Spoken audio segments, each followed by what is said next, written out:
കമൽഹാസൻ എന്ന നായകൻ അരങ്ങ് വാഴുന്ന കാലത്ത് ഏവരും വെറുക്കുന്ന വില്ലനായാണ് രജനിയുടെ വരവ്. അവിടെ നിന്ന് ആരാധിക്കാൻ ആരും ബാക്കിയില്ലാത്ത സൂപ്പർ സ്റ്റാറിലേക്ക് രജനി വളർന്നു. കൂടെ ഉലകനായകനായി കമൽഹാസനും. രജനി കമൽ സിനിമകൾ തമിഴ് സിനിമയുടെ ഗോൾഡൻ ഏജിന്റെ സംഭാവനകളാണ്. സ്റ്റുഡിയോകളിൽ നിന്നും നിരത്തുകളിലേക്ക് സിനിമ മാറിയ തമിഴ് സിനിമയുടെ നവോത്ഥാന കാലഘട്ടം. കെ ബാലചന്ദർ, ഭാരതിരാജ, മഹേന്ദ്രൻ, ബാലു മഹേന്ദ്ര തുടങ്ങിയ സംവിധായകർ കമലിനെയും രജനിയെയും നായകരാക്കി സിനിമകൾ എടുത്തു. സൂപ്പർ ഹിറ്റ് അടിച്ചു. 1970-80 കാലഘട്ടം രജനിയും കമലും അവരുടേതാക്കി. വർഷങ്ങൾക്കിപ്പുറം ഇരുവരും ഒന്നിക്കുകയാണ്. തലൈവർ 173-നായി. നായകൻ സൂപ്പർ സ്റ്റാർ, നിർമ്മാണം ഉലകനായകൻ.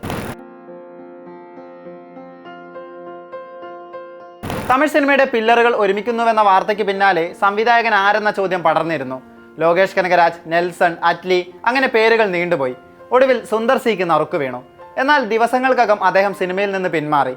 വീണ്ടും പല പേരുകൾ അന്തരീക്ഷത്തിൽ മുഴങ്ങിക്കേട്ടു. ഒടുവിൽ ഔദ്യോഗിക പ്രഖ്യാപനം വന്നു. ഒരു സിനിമ മാത്രം ചെയ്തൊരു ന്യൂ കമ്മർ ആ ഫെസ്റ്റിവൽ സിനിമയുടെ കപ്പിത്താനാകുന്നു, സിബി ചക്രവർത്തി. വിജയുടെ തേരി, മെർസൽ സിനിമകളിൽ അസിസ്റ്റന്റായ സിബിയുടെ ആദ്യ സംവിധാന സംരംഭം 2022-ലാണ് സംഭവിച്ചത്. ശിവകാർത്തികേയൻ നായകനായ കോമഡി ഡ്രാമ ഡോണിലൂടെ. രണ്ടാം സിനിമയിൽ നായകനാകുന്നതാകട്ടെ സാക്ഷാൽ രജനീകാന്ത്. സൂപ്പർ സ്റ്റാറിനെ കണ്ട് ഒരുമിച്ചൊരു ഫോട്ടോ എടുക്കണമെന്ന് ആഗ്രഹിച്ച് നടന്നൊരു പയ്യനുണ്ടായിരുന്നു.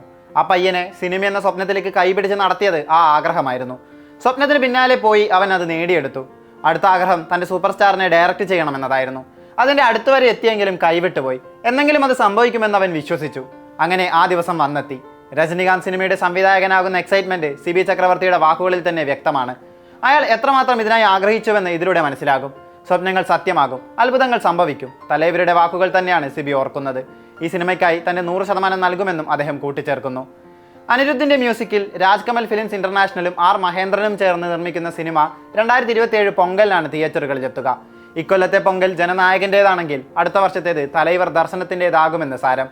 Every family has A hero എന്ന ടാഗ്ലൈനോടെയാണ് ചിത്രത്തിന്റെ പോസ്റ്റർ പുറത്തു വന്നത്. ഒരു വശത്ത് റിവോൾവർ, മറുവശത്ത് പല രാജ്യങ്ങളുടെ പാസ്പോർട്ടുകൾ. അതിർത്തികൾ താണ്ടിയുള്ള ഒരു ആക്ഷൻ ത്രില്ലറാകും ചിത്രമെന്ന സൂചന പോസ്റ്റർ തന്നെ നൽകുന്നു. പ്രൊമോ വീഡിയോയും അതേ വൈബ് പാസ് ചെയ്യുന്നുണ്ട്. അങ്ങനെയാണെങ്കിൽ കബാലിക്ക് ശേഷം ഒരു അണ്ടർവേൾഡ് ഡോണായി രജനി എത്താനുള്ള സാധ്യതയും തള്ളിക്കളയാനാകില്ല. മാസ് സംഭവം തന്നെയാകും ഫാൻബോയ് ഒരുക്കുകയെന്ന് വ്യക്തമാണ്. രജനി സിനിമ വിടുകയാണെന്ന അഭ്യൂഹങ്ങൾ നിലനിൽക്കുന്നുണ്ട്. 2027 അത് സംഭവിച്ചേക്കാമെന്നും വാർത്തകൾ പുറത്തു വന്നിരുന്നു. തലൈവർ 173 ഒരു ട്രിബ്യൂട്ട് ആയിരിക്കുമോ എന്നും ചർച്ചകൾ നടക്കുന്നു. എല്ലാം കൊണ്ടും ഒരു ഗംഭീര തിയേറ്റർ എക്സ്പീരിയൻസ് സിനിമ നൽകുമെന്ന് ഉറപ്പിക്കാം. ജയിലർ 2 ആണ് വരാനിരിക്കുന്ന രജനി ചിത്രം. തലൈവരുടെ മാസും സ്വാഗും സ്ക്രീൻ പ്രസൻസും ഒപ്പിയെടുത്ത നെൽസൺ മാജിക് ആയിരുന്നു ആദ്യ ഭാഗം. അതിനാൽ അതിലേറെ പ്രതീക്ഷയാണ് രണ്ടാം ഭാഗത്തിന്. ഷാരൂഖ് ഖാൻ ചിത്രത്തിന്റെ ഭാഗമാകുമെന്ന അഭ്യൂഹങ്ങളുണ്ട്. ഒരു പാൻ ഇന്ത്യൻ സംഭവമായി രണ്ടാം ഭാഗം അണിയിച്ചൊരുക്കിയാൽ തമിഴ് സിനിമയുടെ ആദ്യ 1000 കോടി രജനീകാന്തിന് സ്വന്തമായേക്കും. 1977-ലാണ് MG രാമചന്ദ്രൻ എന്ന MGR തമിഴ്നാട് മുഖ്യമന്ത്രിയാകുന്നത്. അദ്ദേഹം അവസാനമായി നായകനായ സിനിമ പുറത്തിറങ്ങുന്നത് 1978-ലും. രാഷ്ട്രീയത്തിൽ ശ്രദ്ധ ചെലുത്താനായി സിനിമയെ MGR ഉപേക്ഷിച്ചപ്പോൾ തമിഴ് സിനിമയുടെ ഒരു യുഗം അവിടെ അവസാനിക്കുകയും പുതുയുഗം ആരംഭിക്കുകയും ചെയ്തു. 1978 ജനുവരി 14-ന് അവസാന MGR ചിത്രം റിലീസായി. 4 മാസത്തിന് ശേഷം തമിഴ് സിനിമയിൽ മറ്റൊരു സൂപ്പർ സ്റ്റാർ പിറവിയെടുത്തു. തലൈവർ എന്നും സ്റ്റൈൽ മന്നൻ എന്നും ഓമന പേരിട്ട് തമിഴ് ജനത അയാളെ തലയിലേറ്റി ദൈവതുല്യനായി കണ്ട് ആരാധിച്ചു. 5 ദശാബ്ദത്തിനിപ്പുറം ഇന്ത്യൻ സിനിമയിലെ ഒരേയൊരു സൂപ്പർ സ്റ്റാറാണ് ശിവാജിറാവോ ഗെയ്ക്വാദ് എന്ന രജനീകാന്ത്. ആ സ്റ്റാറിന്റെ മാക്സിമം എക്സ്പ്ലോർ ചെയ്യുന്ന ഒരു സിനിമയായി തലൈവർ 173 മാറട്ടെ.